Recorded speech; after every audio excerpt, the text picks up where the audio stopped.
வணக்கம். இன்று நாம் தமிழ்நாட்டின் தென்கோடி மாவட்டங்களில் ஒன்றான தூத்துக்குடியில் அமைந்துள்ள இயற்கை எழில் கொஞ்சும் தருவைக்குளம் கடற்கரை பற்றி பேசப் போகிறோம்.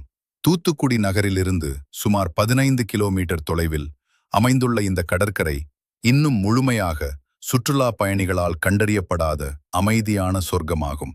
இக்கடற்கரையின் சிறப்பு என்னவென்றால், ஏனைய பிரபலமான கடற்கரைகளைப் போல் கூட்டம் அதிகமில்லை.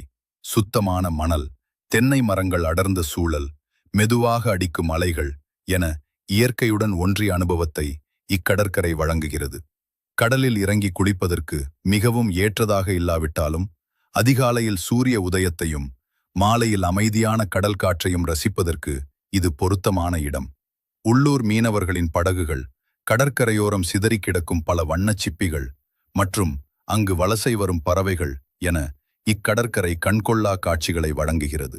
சுற்றுச்சூழல் ஆர்வலர்களுக்கும் புகைப்படக் கலைஞர்களுக்கும் அமைதியை விரும்புவோருக்கும் இது சிறந்த இடமாகும்.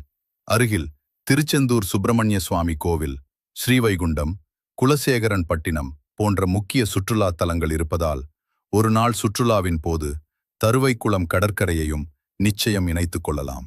எவ்வாறாயினும் இங்கு செல்லும்போது சில முக்கியமான விடயங்களை நினைவில் கொள்வோம். 1. கடற்கரை முழுமையாக சுற்றுலா வசதிகள் கொண்டதல்ல. எனவே உங்கள் தேவையான பொருட்களை நீங்களே கொண்டு செல்வது நல்லது. 2. மதிய வேளையில் வெயில் அதிகமாக இருக்கும். காலை அல்லது மாலை நேரத்தில் செல்வது பொருத்தமானது. 3. மிகவும் ஆழமான